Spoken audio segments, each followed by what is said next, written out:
Thank you so much for coming to the Joy of Paintball. Today I sit down with Benny Carroll and we talk about all sorts of stuff. We did talk about his business initially, but sadly a lot of that footage got cut out, so we kind of jump right into it. We had just discussed his article in the first Great American Paintball, and that's where we jump in, talking about Northeastern Paintball and all of that. So it's kind of an abrupt start, you might say, but we get to talk about all sorts of stuff, talk about his relationship with paintball, the ins and outs of paintball, and some of the things he likes, some of the art that he likes. And yeah, you might notice this hoodie that I'm wearing. My buddy Antonio over at Baja Blasters just made this for me, sent it to me in the mail. It was a really cool surprise. Anyone wants to do that, I'm always down. I love the cool surprises. But he inspired me and has suggested, and many people have actually suggested that I make some shirts out of some of my artwork. So sometime in the near future, I'll be making a blue colorway of this JT Skull print that I did, and I'll have that out to the public. So just pay attention for that. Don't mind the creepy Nutcracker version of me over my shoulder. Or do mind it. I don't know. But this is the last Joy of Paintball before Christmas and New Year's. And Merry Christmas, Happy New Year. And look forward to doing some more of these. So if you're interested, please reach out. And I'm happy to have a conversation with folks. Or if there's someone that you want to hear, let me know. And I'll reach out to them and try to make that happen. Thank you very much to my patrons, everyone who supports me on Patreon. You can go to the link in my bio and do that, or just Patreon, Riddles Art at Patreon. Riddles Art everywhere. Dun dun dun. Riddles Art to rule the world. Alright guys, I'll shut up and we can jump into the conversation with Benny Carroll. Thanks so much. Bye. Did that sound like a voicemail? Thanks so much. Bye. Sorry. All right, here we go. Bye. Later and all that. But yeah, this is great. Sorry. Did you say that, so you and Mike and Josh Taylor all would hang out and talk shop? Yeah, so I grew up playing paintball in the Northeast. They grew up playing paintball in the Northeast. We played a lot out of Matt's Outback Paintball, which was in Connecticut.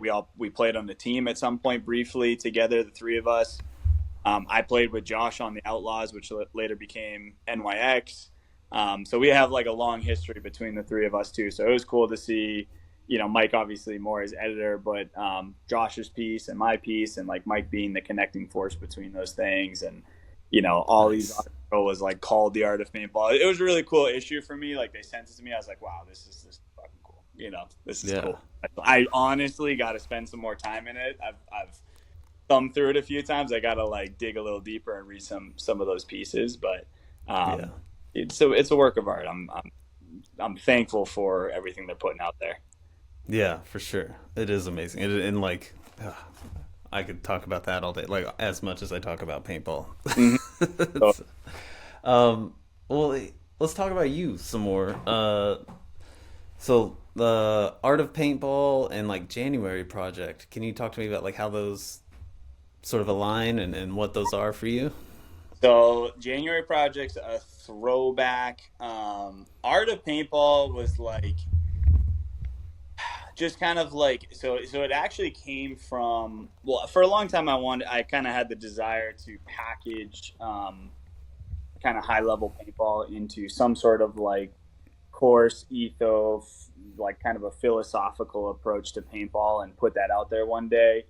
I always ran into some challenges in actually completing that project. So as a labor of love, I always kind of use like clinics I was doing and, whatever it was, Instagram posts, content, media. Like I coached the Bandits for a while. And that was kind of really where that stuff took shape into like the art of paintball, and it became like an Instagram handle.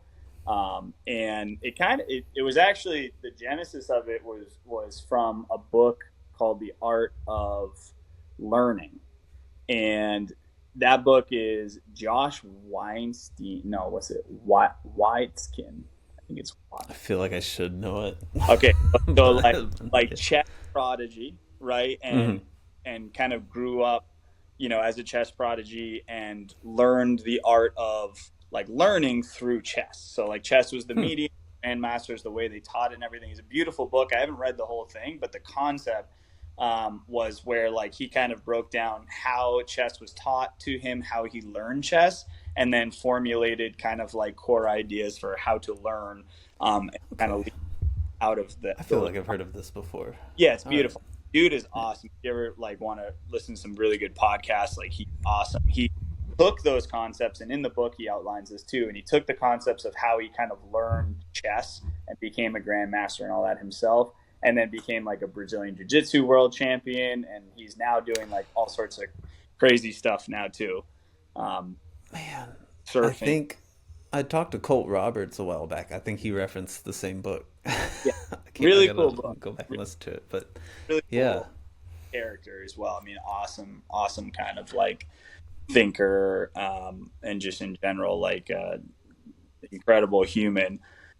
So it kind of came from that, and then for the first time, like when I coached the Bandits, that was, at least for me in my young life, that was the first time like the kind of torch of leadership and mm, coaching was handed to me. And I was 23, I think, when Jeff Stein, former Hurricanes owner, reached out to me. As like, hey, I got this group of guys.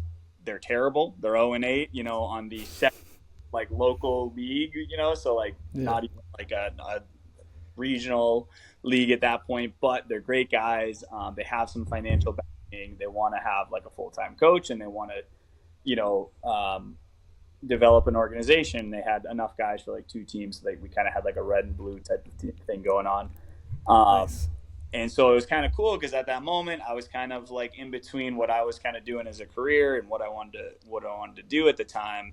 I actually just had left paintball as a sport, and one thing I know from your questions, like one thing I wanted to talk about eventually was like how happy I am with my relationship with paintball at this point in my life, being Yeah, 34. That, man. over a decade ago. And I didn't have a great relationship with paintball at that point. I loved it. It was a passion of mine. I went pro when I was 19. Like there was a lot of really cool aspects of that story, but emotionally I was in a bad place with paintball, I think. And he actually pulled me Interesting. out of retirement to then coach the Bandits. And I Hmm. was strictly coaching. I wasn't playing with them or anything like that. I wasn't even playing paintball at the time. And so I started coaching the Bandits, and for the first time, I was able to kind of have my own hypotheses and thoughts on how I would coach a team, how I would run an organization, and be able to apply it in the real world, so to speak. And I had like a small salary, so I kind of had some financial incentive to pull this together and spend some time on this. And that's really kind of where like the art of paintball stuff came from. I had the Instagram channel. I was doing a lot of like local clinics at the time, Mm-hmm. because of that.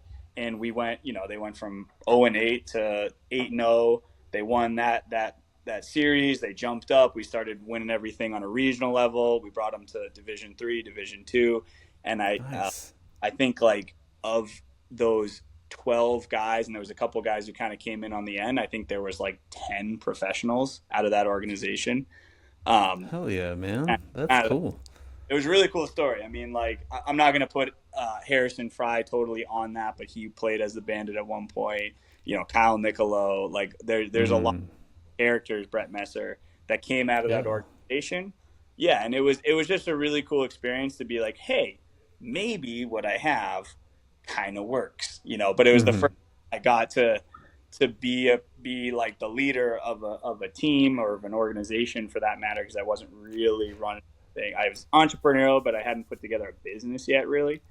Yeah. at that point in my life. So that's where the kind of whole art of paintball thing came from. Shortly after that, to parlay that into your second part, which was the whole January project, I was trying at that point. I fell back in love with paintball, and I started to have that renewed vigor of like, well, first of all, I'm 23, 24 years old. I'm in the best shape of my life. Like Yeah. That's emotionally and mentally, that helped me kind of heal through some things that I needed to heal through to kind of like reinvigorate that relationship with paintball. And I started thinking about playing, and so I kind of wanted to kickstart that. And I think it was the first year I did it.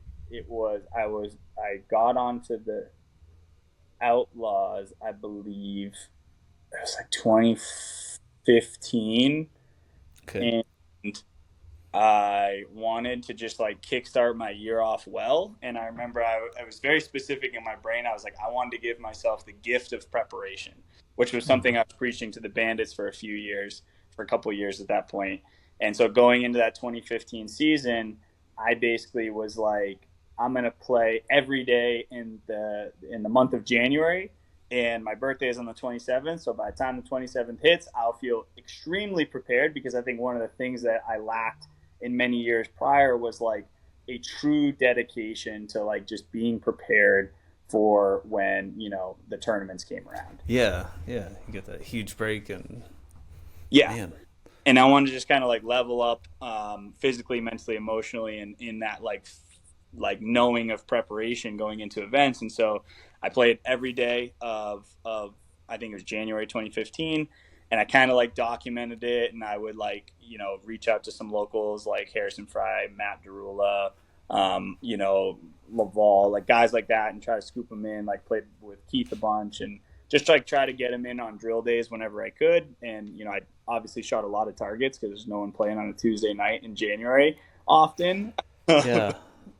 But that's also like something I just have always loved. I've always loved drilling in the process of just like, I can play, I can be on a field with nobody for hours at a time, and I'm happy as a clam. Like Yeah. I love that shit. I think So that's like a martial arts upbringing of like, yeah, I can fine tune. I can this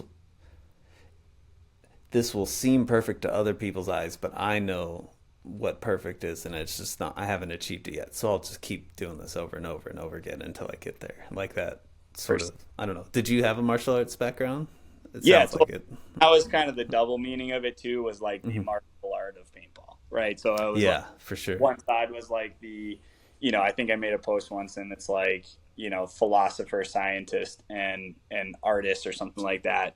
But the idea is that, yeah, like, um, it's one part art and one part like martial art, and it's, Hmm. like I took a lot of inspiration in that time in my life when I was like transitioning from what I would call is kind of a dark period, like college time, where I was partying a lot. I had really close relationships and still have really close relationships with a lot of friends, but mentally, emotionally, on the inside, I felt very like disconnected, right? Hmm. And I kind of through just before the Bandits, I had went through kind of my own couple of spiritual experiences that really woke me up to how disconnected I felt, Okay. and kind of for the first time got introduced to like meditation and yoga back before those were like you were gay. I did it before it was cool. Yeah. Yeah, Yeah. phobia around these things, and like Yeah. and it was not like something you did in like college, right, back then. And it was just like, Yeah. um so I kind of like had a couple experiences with that, like felt energy and like connection for the first time, and was like, "Ooh, maybe this is why I feel really depressed and lonely, and dark." Yeah. Yeah. Oh, like, look okay, I don't feel good. And so I kind of did that. And during that time, I was kind of getting interested in a lot of like martial arts stuff, like Bruce Lee stuff. um The, i did you get his book? I haven't got his book, but I used to go like I was a YouTube fiend. Like I would go Yeah. down every rabbit hole I could find at the time, like watch every paintball video, You Hmm. know, I found guys like Bruce Lee and whatnot. I would just go as far as I could. I haven't Yeah. actually got the book. I'd love to. Love to The was get it it. the Tao of Jeet Kune Do or something like that? Like Yeah. his. Yeah. I was a you know I didn't get it. I've not been into Brazilian Jiu Jitsu. I did Taekwondo growing up, Mhm. and the movie Dragon came out. And like Yeah. that was the serious one that came out. There was Three Ninjas and Ninja Turtles and all that stuff and Bloodsport and whatever. But like Dragon was like The it's one. like oh, there's real people who do this. Yeah. I don't know how real. It does seem like there's a bit of a persona for Bruce Lee, but anyway, sorry. Of course. Have you ever Ong Bak or Ong Bak 2? I'm not. Dude, I've Ong Bak 2 is the movie. Yeah. Watch Ong Bak 2. Tony Jaa. Okay. What a film. So that was actually what ironically kicked me off to have that first spiritual experience, because I was like sitting up super late. I was in my dorm room. My three roommates were gone, and it was like 12, 1 o'clock. It was like super late, like whatever. And Hmm. I used to like download movies off the internet, like we didn't, Pirate Bay Yeah. back then. So Yeah. I'm like looking for a cool movie to watch. I put on Ong Bak 2, and there's like a scene where he's awesome martial arts movie too. But there's a scene where he's kind of like doing slow movement, like what we would know now as like qigong or like some sort of like martial art kind of type of movement. And I was like, oh, that's cool. And I just like Yeah. kind of the feeling to like slow down and do some movements, which I'd already always kind of done with paintball. Like I was a guy who ran around my backyard with paintball gun, like Oh yeah. like that Oh was yeah. I loved it. Bunker my family members, like shoot them up. I loved it.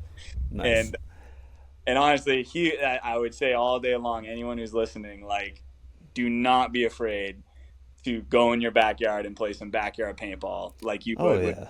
with a basketball, with throwing a baseball around, whatever. Like, you can get so much synced up just by using your imagination and translating that to like real world, real points that you've played, and trying to use that process of like getting your body to like, if I was going to play that point again, how would I do it? And really like slowing down, iterating until you feel like you would have done it all perfectly step by step, and physically do it. Stop, imagine the next step, stop. And if you start doing something stupid, like if you're imagining yourself getting shot, like stop. Don't be like, oh, hit, like Yeah. stop, bring it back until you get to a point where you don't do the stupid thing that you would have got you Hmm. shot.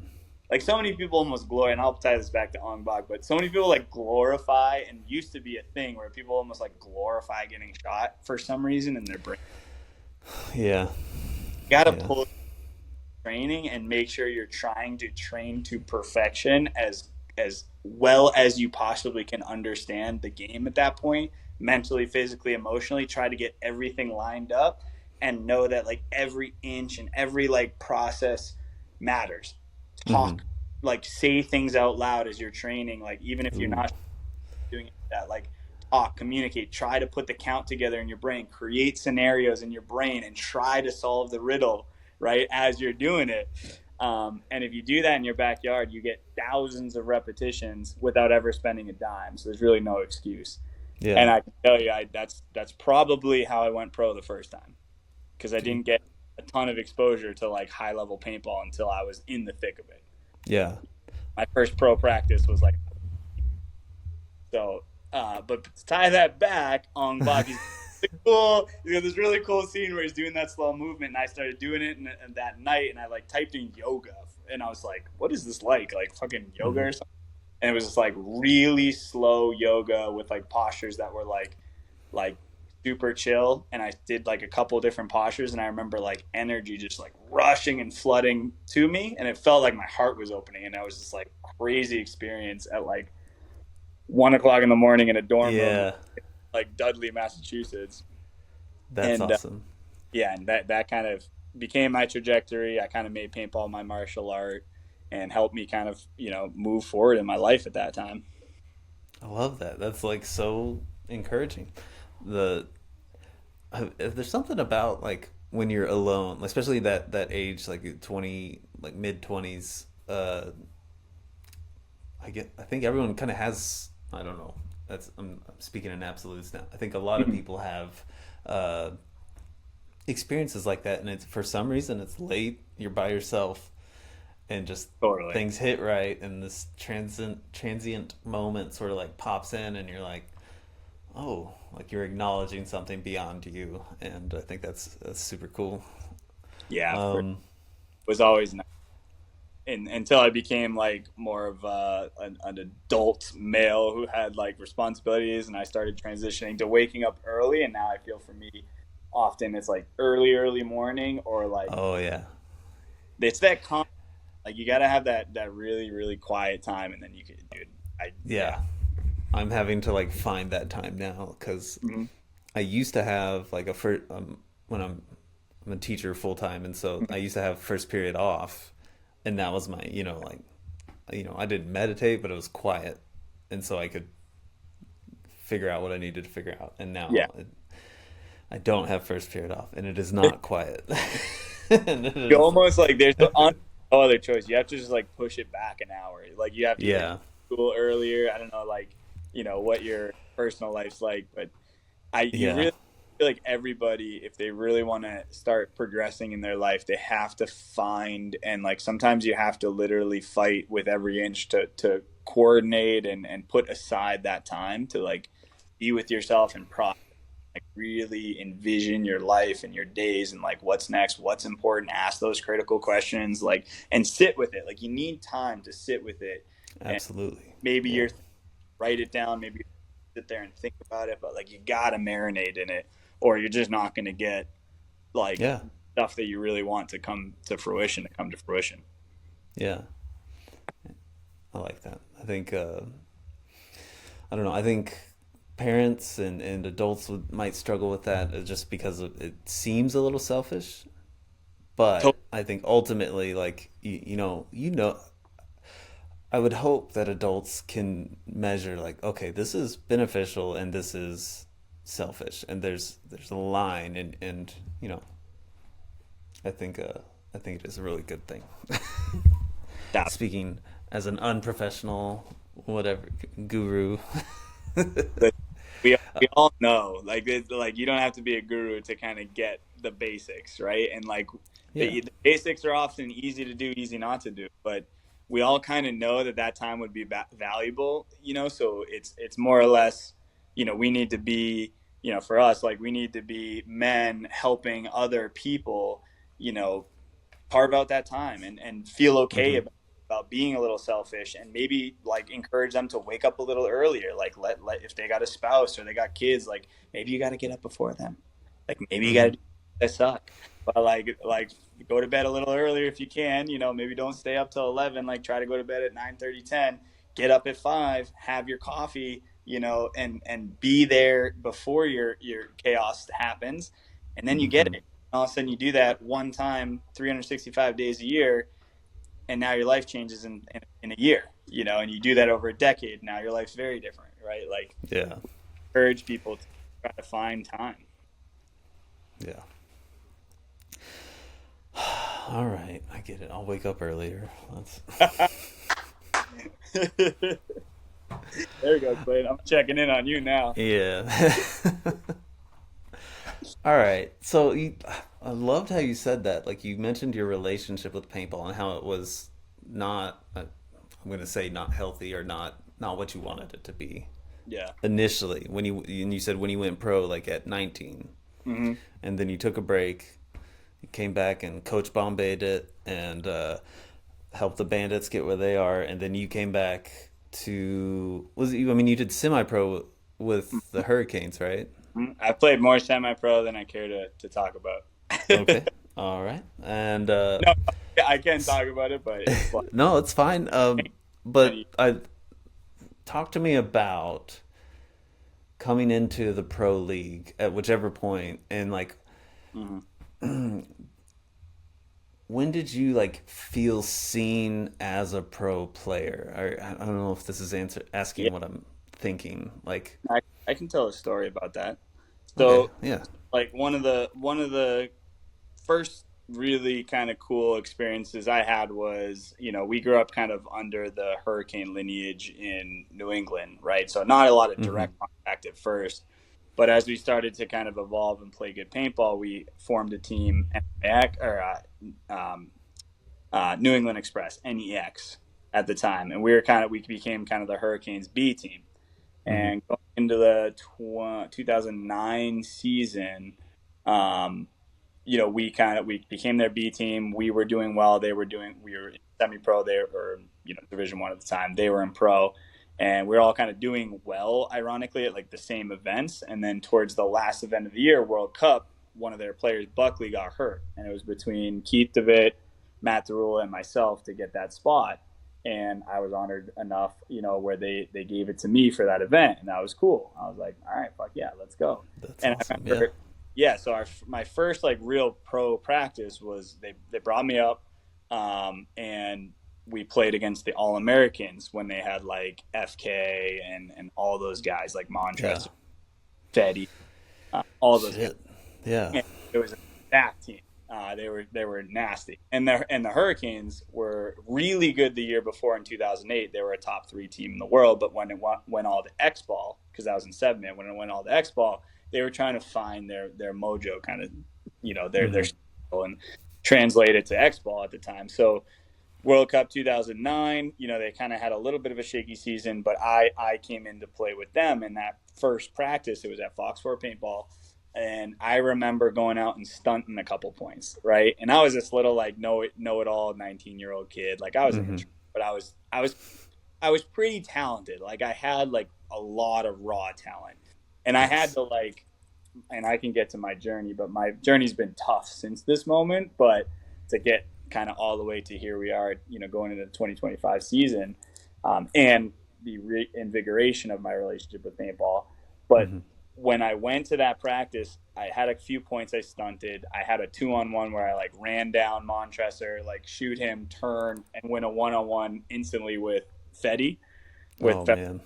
like that was like the first moment I was like, shit, like Yeah. maybe thing. Like it was just like a huge confidence boost.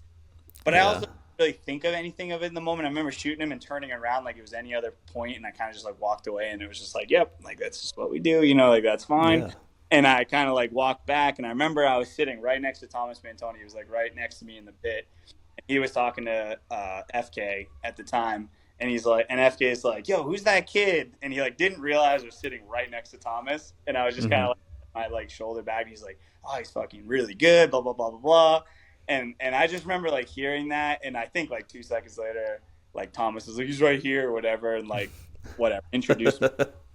I remember hearing that, and for the first time, like that was like, hey, maybe, just maybe, like I could do something in this game, Mm-hmm. if I stick to it. Like I'm 19 years old. Like some of these guys that I've like looked up to for a long time are like talking about me, and I'm like, I had I had watched Fedorov for years and years and years come up as Yeah.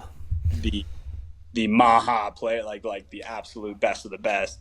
Yeah. Um, so that Like was jumping over stuff and freaking like yeah, being revolutionizing the game. Yeah. revolutionizing. And I took so much of his playing style and tried to use it in my own training, like that really creative, free flowing, like being able to gun and like keep your gun up all the way through a slide, like even in Mm-hmm. a full like Yeah. Superman type of slide, and just his fluidity and creativity.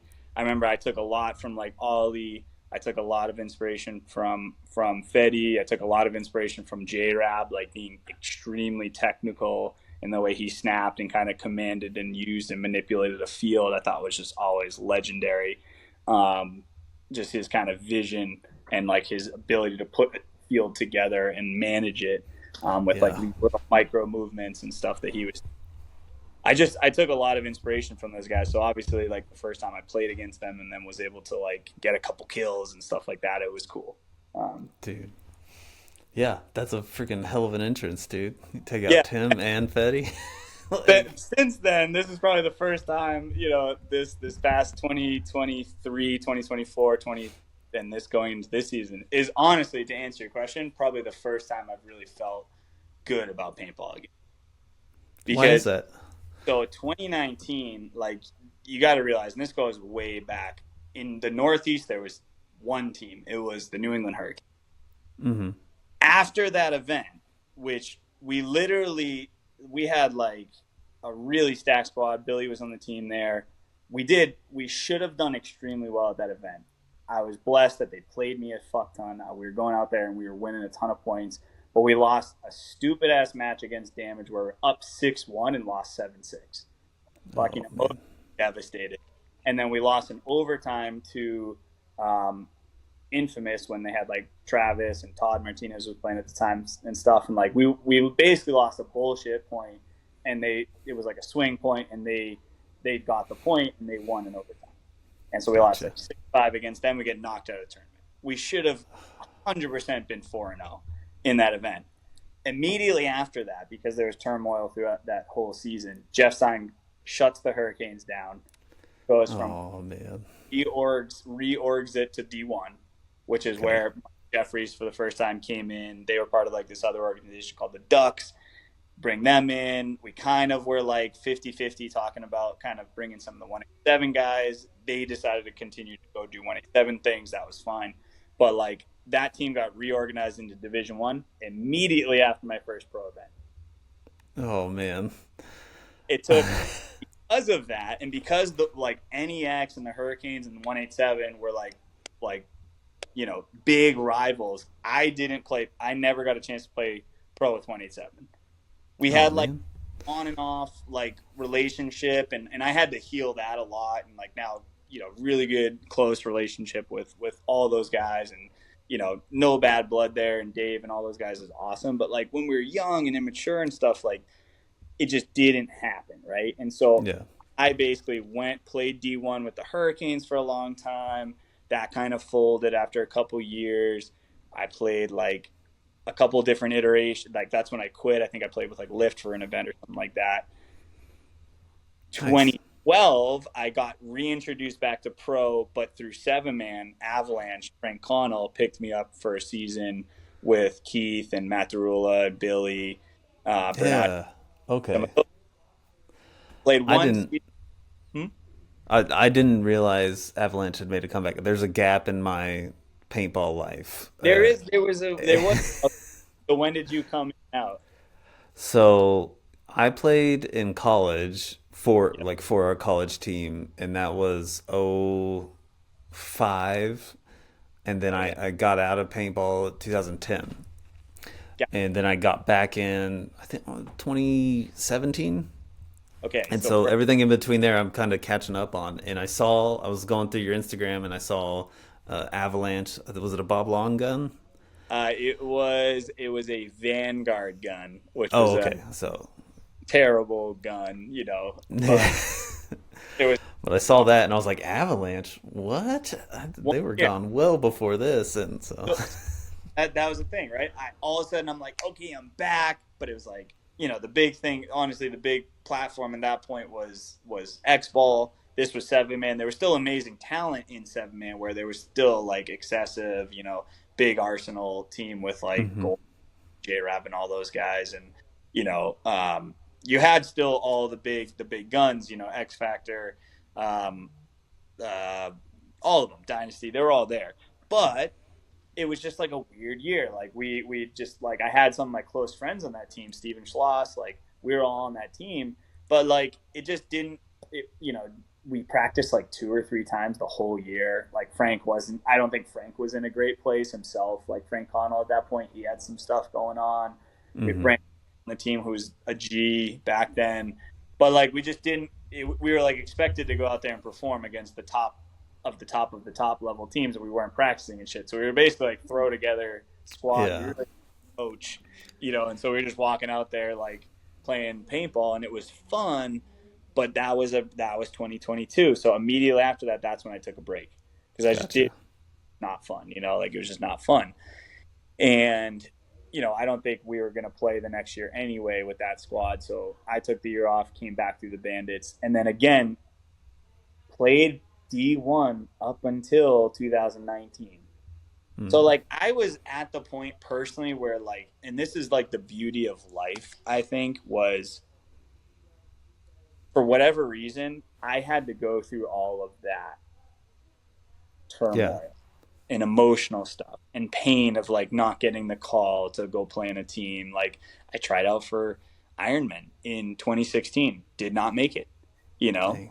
I, Yeah. I probably, and this is the weird thing, was I was one of the top guys at the tryout. Like I stayed with Todd Martinez. Like I was Yeah. probably skill and talent wise one of the top guys, but maybe like I was immature in a way, right? And I did the January project in San Diego for the whole month of January, then tried out for Ironman. I know I was playing at a very high level, right? Yeah. Like I was playing very high level paintball. I had one moment, I didn't even know who Bud was. I never met him in like person. He like had this one thing, and it became a thing where like he kind of told me that I should have done one thing, and I was like, yeah, I really should. I think I did what I should have done, and he like Yeah. got really mad, and it became like this like dramatic thing, and I was like, all right, like who, like okay, and then you don't know who that is? Like that's Dave Youngblood. I was like, all right. Yeah. I think what he was telling me was kind of stupid, Yeah. Like, and that when's the last time that dude?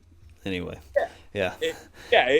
demonizing in the moment, and again, like perfect example. Thank you. Wasn't on Ironman, right? Like, Mm-hmm. so didn't get on Ironman. Like, and then I tried out for NYX. Like, after playing on New York Extreme, didn't Yeah. make that either. Like again, like stupid politics, with stuff. I didn't get on that team, and then I tried out for Revo originally, and like through other politics from kind of like other 187 stuff back in the day, like even though Henry and like Omar were like, yeah, like let's do it, like I was blocked from getting on that team.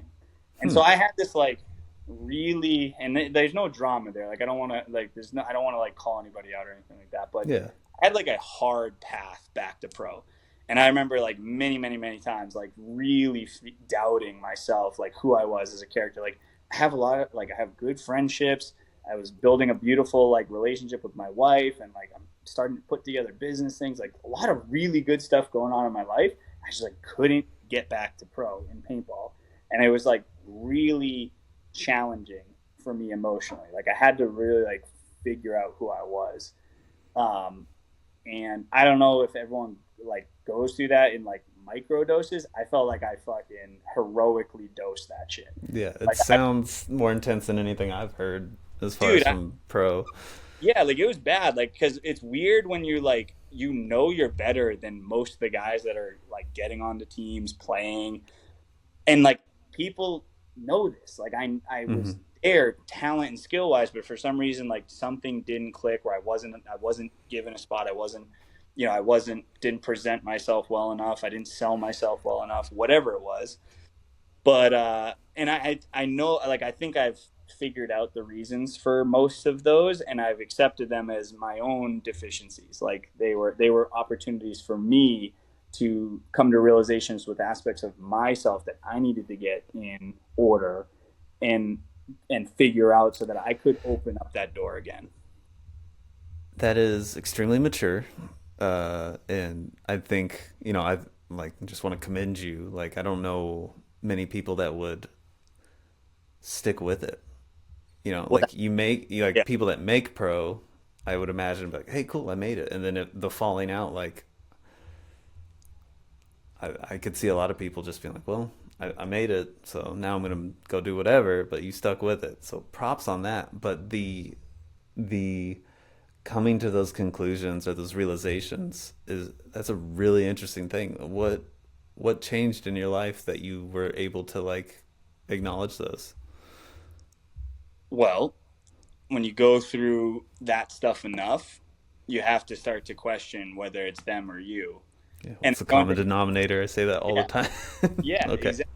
Yeah. And it wasn't necessarily that I was a bad person or anything like that, but it was like the ultimate gift that I came to realize like life was giving me was like, if you want to live a good life, like, and be courageous and build hard shit, like maybe the way God or the universe or source or the creator, whatever you want, like is going to give you hard shit to deal with. And if you can process that, like the more, you have to be patient for something, and the more you have to delay the satisfaction of getting it, and the more you have to transform yourself or give up or sacrifice, like to make sacred, to give up, to burn and fire, like all those like little metaphors. It's like the the size of the challenge is going to help you become like the person that you're supposed to become or whatever. So I realized like I'm not going to get this until I fucking change. Period. Okay. Like Yeah. whatever, became very clear that like something had to change, and so I changed. That's awesome, man. That's so like I just don't know. Like I know people that are still struggling with that, and I see it all the time with young, dare I say, young men coming up through my classes. They're all high school kids, so I hesitate to use the M word. Yeah, But and they're young. But I see it like, and I have a 18-year-old, and it's just really impressive. I think probably one of the best uh, parts about like being a human is being able to acknowledge like I can work on things, and like I think not that's so cool. I shouldn't not expected to be, and like all of the shit I'm going through has a silver lining. I just have to like deal with it, and stick with it and be patient, and like know that every single day I can get a little bit better. And that's why I want to wake up a little earlier, carve out that time to really like feel into those things and be like, how do I want my life to be, like what is truly important for me, and fucking build that in your mind and start to work on that every single day, knowing that it's not coming tomorrow and it's not coming the next day or the next day or the next day, but like you have a Yeah. clear who you are, what you want, and start thanking everybody that's around you for being on that journey with you, and say, let's go fucking get it together.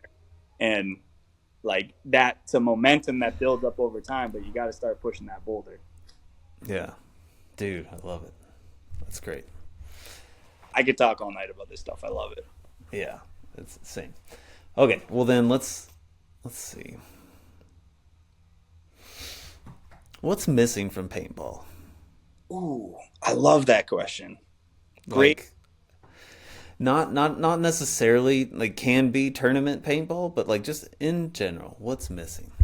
I'll speak just, I can always speak to the things I've thought about more in depth, I guess. I think the thing that is missing from paintball is like a true promotion. And when I say promotion, I mean like when we look at like the UFC, we look at other large organizations that do sports and events. Whether it's medium or larger format, like we see a fucking dedication to making Mm-hmm. that. And this is 0% calling out any individual or even the league itself, but paintball is missing some people that want to come into the sport and build something fucking epic, and like Yeah. just really evolve from where we've been for the last 2-3 decades as a sport, and move it in a direction that's truly embracing where we're going, with technology, with media, with promotion, with storytelling, and its ability to kind of platform this sport and put it out there and get people involved, and tell the story, and promote teams and create organizations that are stories of themselves, and put it in the spotlight, not through TV and all this shit, but as a promotion, the same way that a UFC would do it or something like this. And there's a lot of challenges in that, and I'm not saying there's any one formula that would work, and I'm not even calling out anyone to say that they're not doing that, but in a sense, like they're not doing that, and we don't have someone who has either the vision or the financial, kind of backing, or both, to pull that off. And I'd really love to see paintball do that, because I think that this sport could be fucking awesome for so many people, and be an avenue and a channel for young men to develop and find that warrior spirit, while Mm-hmm. also developing a sense of martial arts that's not going to like cause concussions and shit. And then, Yeah.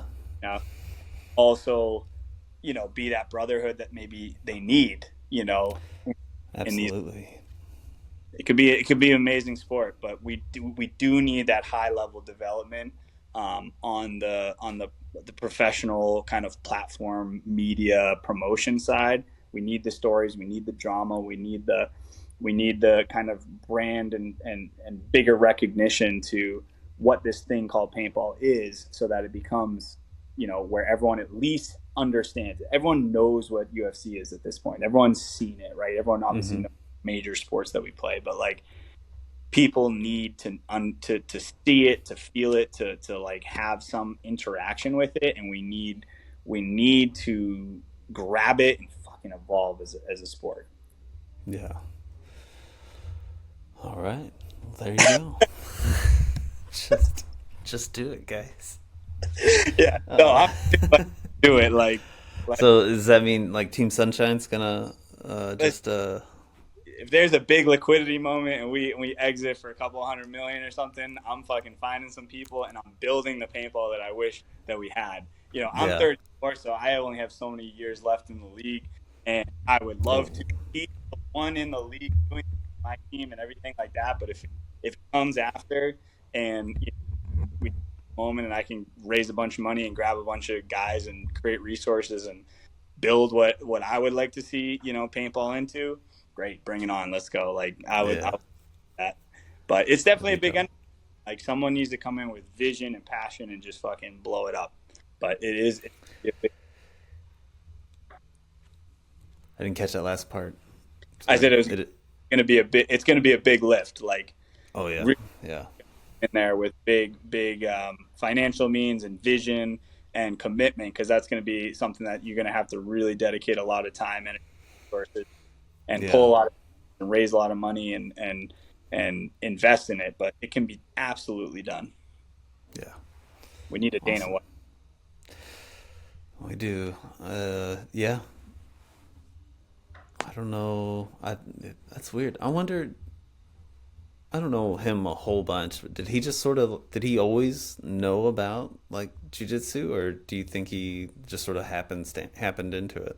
So he's a Boston guy, Okay. and he's a Boston guy, and he's got that fire, that passion. It's a great sports town, obviously Boston, and Hmm. he's a fighter when he was younger, and he just loved martial arts, and he loved boxing at the time, and he knew from a very early age that he wanted to get into the promotion business. And then he kind of had this, while it's great fucking podcast listening to his origin story and his kind of take on things. If you want like a kind of like real, like hit you in the chest, like Okay. hard run people over type of thing. So he's phenomenal, and I have a lot of respect for him. I know people have a lot of mixed opinions on him, but as far as just respecting what the man has done, especially for that sport, It's he's definitely got impressive. it's Yeah. impressive. He's got a great story. He just ended up with the right guys and the right vision and execute. And now you Yeah. have arguably one of the best promotions on the planet. Yeah. For sure. And in the span of their sport, their league, like I mean, it's younger Yeah. than football, and like Oh yeah. Way younger. rivaling, to some extent, rivaling that. So I'm talking like I've looked at numbers, but I just No, know it's it's like huge. literally the same age as paintball. It's like very similarly aged. Dang, So we're behind. it's their fault. If Yeah. yeah, if they wouldn't have come along, we'd be yeah. Just play No. the blame game. Yeah. All right, man. Well, let's here. I gave you a few questions Sure. about art because this is the joy of paintball stemmed from Hmm. a zine that I do that's kind of all about art and paintball. But I do, in me being an art teacher, I just kind of love to talk about art and force other people to do it, to talk about it also. So, Love it. um, what is a piece of art that has stopped you in your tracks? So this is a great question. This is a great question, by the way. Um, Thanks. Unfortunately, like one that's one thing I kind of like laugh at Mike a lot with too. Like we're both like creatives. I don't Mm-hmm. actually do a lot of like art stuff. Like I was into like drawing and stuff as a kid, and I'm really like breathtaking with a lot of like art and mediums and stuff. I actually don't know a ton of. I'm kind of like one of those very like block a lot of things out and just like focus on the things that I'm doing. But I have a lot of interest. But I was trying to think about this when you said that question. I think the last time I was like totally stopped by some sort of art was like cathedrals. There's like been a Okay.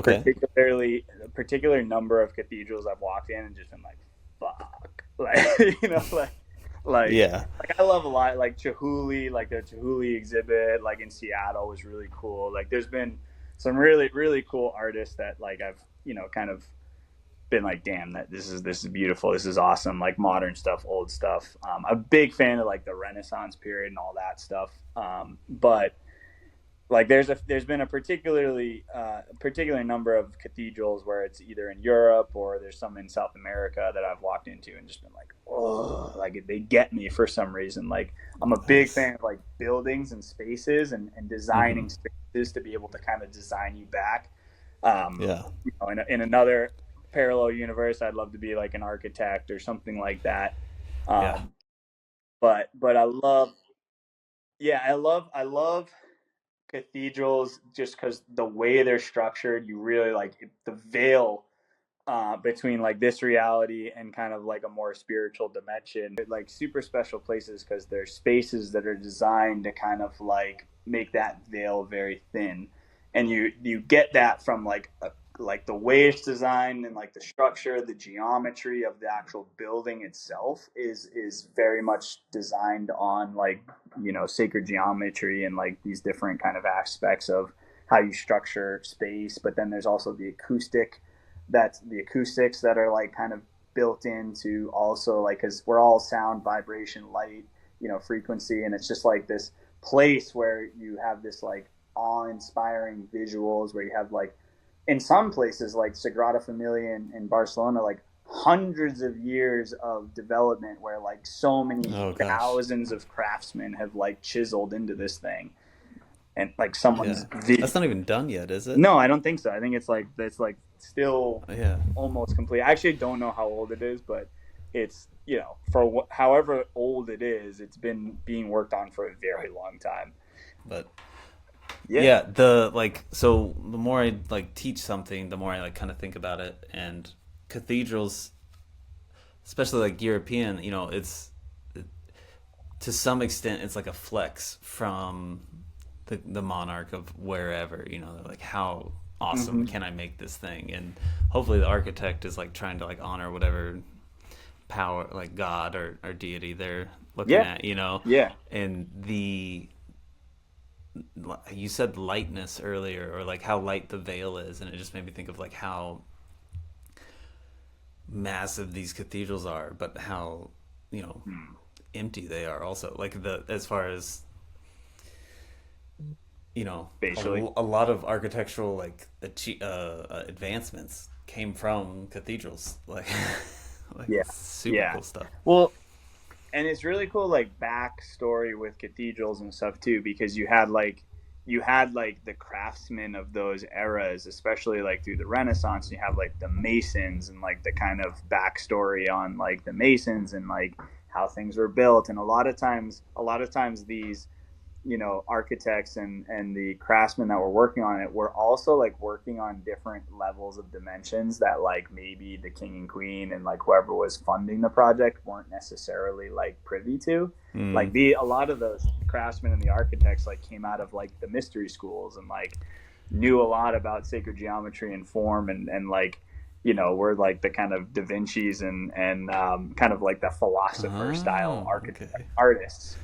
Yeah, there's a lot in there. Like the Masons who kind of like architected a lot of those cathedrals and stuff. Like obviously there's all like the stuff about the secret orders and all these things, but they knew what they were doing, Yeah, oh and yeah. they knew how to structure those buildings to be,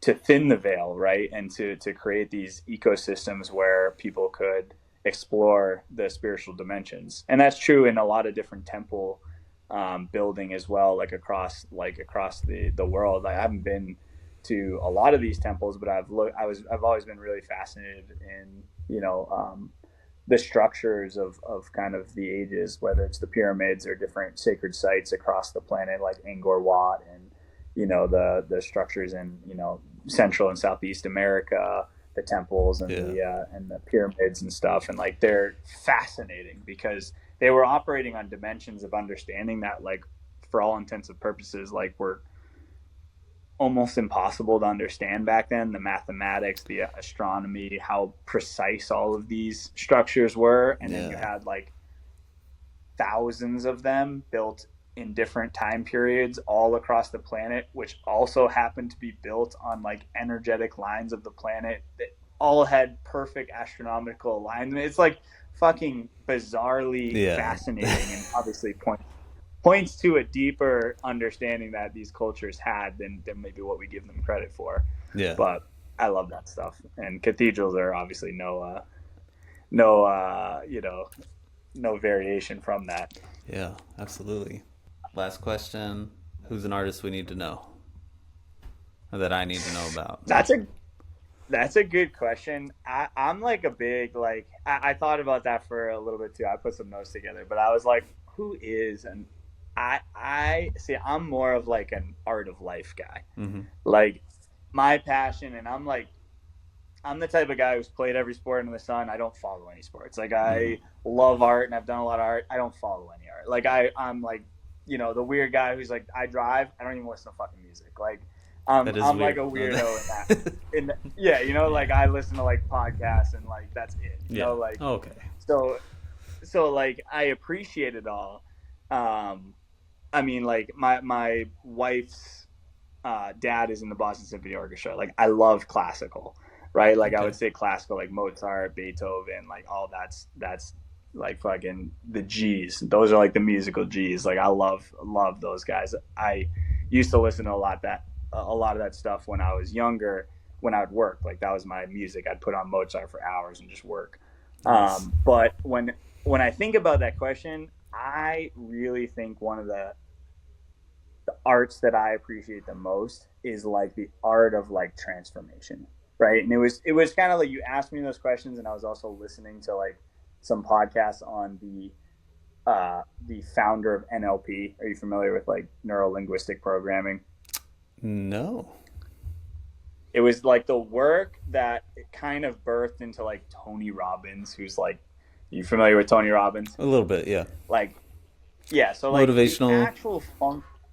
Yeah, like most people see it as like motivational speaking and all that stuff, but like those guys are like artists in transformation. And I have like such a deep respect for that stuff because I just feel very connected to like that stuff for some reason. When you can take people out of like debilitating fears and phobias and like life situations that are really just not serving that individual, and help them transform and do it in almost a miraculous way that like can't really be proven or scientifically explained at this time, but like they have some level of science to it. And like now all of a sudden we have so much science and data that's like starting to back those processes and ideas. And they legitimately went in there and helped like thousands, tens of thousands of people change. It's like, I have such a fucking profound respect for that art because like they're nerds. They go in there and they study that shit like any other art, right? And they have to practice it over and over and over. They have to go through the repetitions of, the great painters. They have to go through the repetitions of the great sculptors, whatever. And, and the result is helping people transform and go through the arts of healing or evolving or, advancing and progressing in their life in some direction that they otherwise wouldn't be able to access if they didn't have this person learn the art of transformation so deeply. That's fascinating. I love that answer. Like, everyone, I kind of frame it in a way of like, oh, it should be an artist, a visual artist or whatever, a tangible artist. But I love this idea of like the art of transformation. No one's ever talked about that before. It's not with me anyways. So I love. Thank you. That's cool. Tony Robbins. All right. Yeah. Cool. Yeah, Tony Robbins, or the guy who formed NLP, or Noam Chomsky. If anyone ever wants to go deep into Noam Chomsky. Also, I'll throw some other cool, really fast things up before we drop off this podcast. Yeah. There's a really cool docu-series we're watching on Winston Churchill. Okay. Fucking awesome. wicked good. Like World War II stuff, like the trajectory of Winston Churchill's life. I love like epic stories. I love when Hmm. guys go through like epic shit and have to pull off big things. And that's a phenomenal one. If anyone, needs a good recommendation on something to watch, 4-part series. They're like an hour and change each. They're fucking awesome. Really good. Tons of old footage that they like, Hell yeah. brought back into almost color and stuff. Really good one on Winston Churchill. Nice. And then some. I don't know. Have you watched any of like the really cool like rock climbing videos and stuff, like Free No, Solo? no, I kind of like I did a stint of like watching documentaries and docuseries, and real life like hit me pretty hard, and I kind Yeah, of I need like I want an escape. I don't want real life. So when I watch totally. TV, so but I'm familiar Yeah, with the free solo like and like how I've heard stories of like how awesome that dude was. But so yeah. there's a climbing So docuseries to get into. so yeah, and like maybe it's not for you, but anyone listening, No, like it's fine. I love it. it could be for you, and I might get you hooked on some of these, but like I just for some reason I like epic stories, like Yeah, for I sure. don't like scary movie. Like my buddy Steven Schloss, like from former Hurricanes and stuff, like he's a phenomenal filmmaker, right? Like makes really cool shit. But they're all scary movies. I'm like, Steve, I'm never gonna watch any of those. Like Yeah. I don't do scary movies. Like, I know he's super talented. I can see the work, like the fucking set design, everything is like out of this world, super talented. But I'm like, I'll go out to dinner with him and his wife, my wife and I, and like we'll go out to dinner with them. I'm like, Steve, I love you. I'm never gonna watch any of Hey, those. at least you're honest, Like like yeah, that's yeah. you know, I'm I like fucking epic stories, like you know whatever, Lord of the Rings, like Hell those yeah. types of movies. Yeah. I'll always love that shit. Can So a I couple good rock. What? go? You go first. You go first. Okay, but I want to know what you were gonna say. But like couple good ones. Like if you've never seen Free Solo, that's like one right off the bat. Make your hair stand up. It's like, oh my god, this is fucking insane. And I think a lot of paintball players have that little bit of like crazy in them. Um, and Hmm. it's like one of those really good movies if you're an athlete and stuff where you just respect the hell out of this guy's ability to just go into things that are so But scary. isn't he like Uh, borderline like sociopath? Like he doesn't have that fear thing or something. Maybe sociopath's a he's strong he's word, he's but definitely like Yeah, no, he's definitely on the spectrum a little bit. He's okay, definitely on the spectrum a little bit. But gotcha. there's other guys that he climbs with who are not, and they've Hmm. just had this. So I'll give you one too that's kind of parlaying off of Free Solo, because that dude's name is Hammond. I forget his first name. The guy from Free Solo, he Hmm. does those climbs, 3,000 foot, El Cap in Yeah, Yosemite, no harness, no rope. Like it's insane. yeah, it's Um, bonkers. Yeah. and he's got this ability like to turn it off and to Hmm. just go for it, but doesn't matter. Like it doesn't take away, and it's breathtaking too because it's beautiful, like scenery and backdrops Yeah. and stuff. Like these are like really epic, like documentaries. But some other really good ones are he does one. Um, Luke Honnold, I think that's his name, but he does Okay. another one called the Devil's Climb, and they are strapped in on a lot of this, but he does it with his buddy, and it's really more of his buddy's story than his story, but he tags along on this journey. Epic, another Nice. just phenomenal. They go and climb. Um, oh man, I'm kind of going blank on some of this stuff. I wish I was a little more elegant in how I'm explaining it, but It's all just good, watch man. it. The Devil's Climb, All Free right. Solo, The Devil's Climb. If you've never seen The Alpinist, that's Marc Andre Leclerc. Unfortunately, he did pass away towards the end of the Oh, movie. Like it kind of goes into that. Super super sad, but like really epic. 14 Peaks, Maru. These are like if anyone just has like a list of like wants to watch epic shit, go watch those. They're phenomenal. right on. I hope So someone comes up to me at the event, like, "Oh my god, I watched yeah, that. I watched Maru. Oh my god, it's fucking yeah. epic." I know I have a friend who specifically like climbs a lot, but also plays. So is that you climb So, So I taught yoga at a climbing gym that was epic in Somerville in Massachusetts for a while, okay, but I kind of got into those films because Louise's dad was a rock climber when he was younger. gotcha. And so he would just like put them on, and I would just be like in and out of the room. Like during COVID, we lived with them. During this renovation, we lived with them. Mm-hmm. And he's like just a phenomenal guy. He's amazing. He's in the Boston Symphony Orchestra, like I was saying. Like he's kind of a savant in his own realm. So I love just connecting with him on things that he's passionate about, because we can just smoke a cigar and go deep on something. That's awesome, man. And yeah, he would just put on these like rock climbing documentaries. I remember just sitting down and be like just glued to the screen. You're like, what? Like that's so fucking insane. And yeah, so that's how I kind of got into those rock climbing documentaries, and then I'm hooked. Not that I like go and search them out, but when he puts one on, I just know, like, I sit down and just watch it. It's fucking awesome. So yeah, That's dope. That's like, it's like a way of bonding also for like you and is it your father-in-law, I'm assuming? Yeah, father-in-law. Yep. Dude, that's great. You mentioned Noam Chomsky earlier, and it reminded me of a movie. You've probably seen it, but have you watched Captain Fantastic? So good. So good. I love that movie. Oh my gosh. The cavalry's not coming. What are you gonna do? Like, I was just like, holy shit. Like, that's when he's got all like the young kids in his family, and he keeps them like off grid type of thing. Mm-hmm. Yeah. Dude, so good. Okay. Well, I'm glad that you've seen it.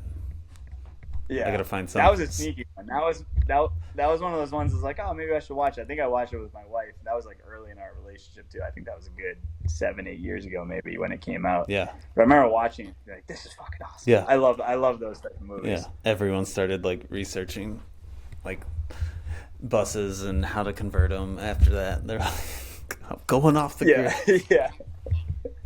I know, it came at like a perfect time. Mm-hmm. Like all like the tiny houses, and like that was all blowing up at the time. Yeah. Well, all right, man.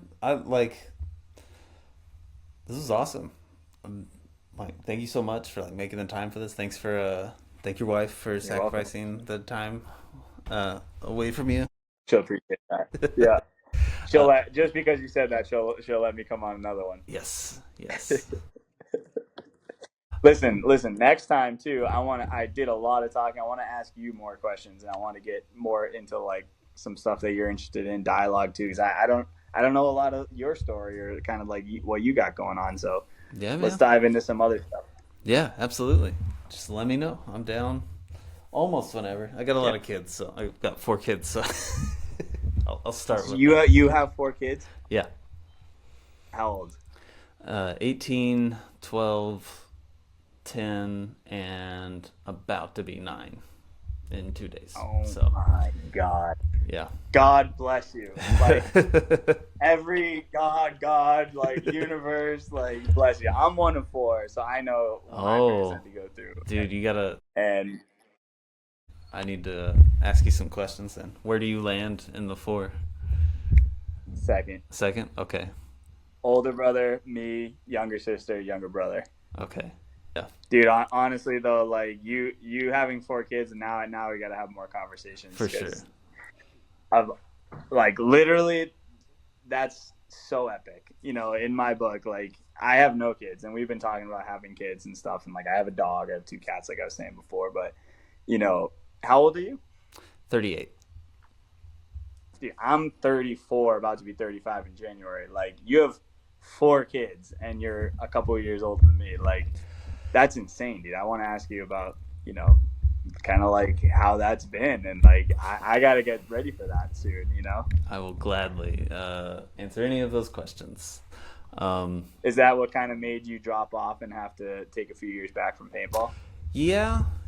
Like I just met my wife that last like 2010. It was my first. I never went like super deep into paintball. I played 1 season of PSP at like, I think whenever they introduced, it was X-Ball at like the lowest division. That's what I played, and it was like race to 3, so it wasn't I don't know that I would call it X-ball, but Yeah. you know, I was playing that, and then I met my wife at the time, and it was just like immediate, like, oh, I love you. Let's get married. Like, and Yeah. you know, and so the 18-year-old is actually my stepson. So you know, he was 3 at that time, and it was kind of like, all right, I gotta finish in school. I took a long time to finish school also. So, Yeah. finished school. Where'd you go? The University of North Texas. So, Yeah. nothing. Yeah, just a local school. I don't know much about it. Yeah. Yeah. I'm such a Northeastern guy. Yeah, it's we got, I don't know why, maybe jazz. That might be, if you've ever heard of it. So, It's a good thing to have. yeah, for sure. But yeah, so met her, and it was like, okay, you know, I didn't play World Cup. I played the other tournaments, but World Cup, it was like, all right, I gotta really focus on job, make sure I'm like contributing my part Take to care of it. what's about to be my buddy calls it my jumpstart family. So Yeah. it was, but yeah, it was. I mean, that. So I took a break from that, and school kind of. I mean, it takes a lot out of you. Like, it's Oh, totally. it can be another family in itself. So, Totally. but yeah, Especially when you have kids and wife and you're trying to build a life. yeah, dude. It was. I don't. You know, I think we had like the perfect combination, and to be able to do that at that age, and you do take what Yeah. life throws at you. Like, it's the world keeps turning, so you got to figure it out. Yeah. And, Totally. Because you Yeah. had your first kid right around 20, right? no. Well, And then you no, met I her a mean, few years later. I was 25 when we met, Yeah. and so she was. Maybe he wasn't 3. I got to do my math on that. I'm an art teacher, not a math teacher. Oh, good. Okay. Yeah, me too. Don't worry. Don't worry. I've yeah. had to learn math because of business, and like I'm so thankful for that because I got to re-establish my relationship with math. But man, Yeah. failed it twice in college, never went back. Oh gosh, I was lucky enough to like I did like dual credit or whatever in high school, because they were like, Yeah. hey, you can get your math credit now and not have to do it in high school. And it's like, I'm gonna be in art, so I know I'm doing this right now. So Where was my guidance counselor on that? Oh my god! yeah, Look at this photo that just popped up. Look at that guy. You know what that is? it's a little blurry. Hang on, is that? I don't know. Should I? Is that you? That's Harrison Fry. Holy shit! Harrison Fry. Does Many he have- years ago. Oh, I forget that he had long hair, Long man. blonde hair. Yeah. Yeah, he's on Seattle Thunder. This is in Paris. Okay. Popped up onto my iPad. Dang. Hilarious. Got the Character. wily eyes. Yeah. That's Yep. awesome. Another New England guy. Anyway, well, bro, this was fun, man. We definitely got to catch up and do this again. Yeah, for sure. Just let me know. We'll do a round 2. Cool. All right, man. Well, can't wait until next time. Maybe it's gonna be an Arsenal jersey. I tried to throw a little. Yeah, maybe Arsenal we love. can talk. Yeah, I saw that. I Yeah. saw that. Maybe we'll talk a little bit more about paintball. Yeah. It's not like it's an actual paintball podcast. Yeah. Yeah, I like that. I like that. That's why I like this, because I honestly, like, I could talk about life and business all day, and like, if we get going on paintball, I'll talk about paintball, and I love it too. But Yeah. those for are sure. kind of like, Well, I could riff on art stuff all day. I love it. Well, thanks again, man. Sweet, I man. really appreciate this, and we'll figure out next time. And I think my camera just died, which I'm going to take as a sign for It's just not. calling it here. done. Yeah. All right. Thanks again, man, and take it easy. Happy man. holidays. You too, man. Enjoy your night.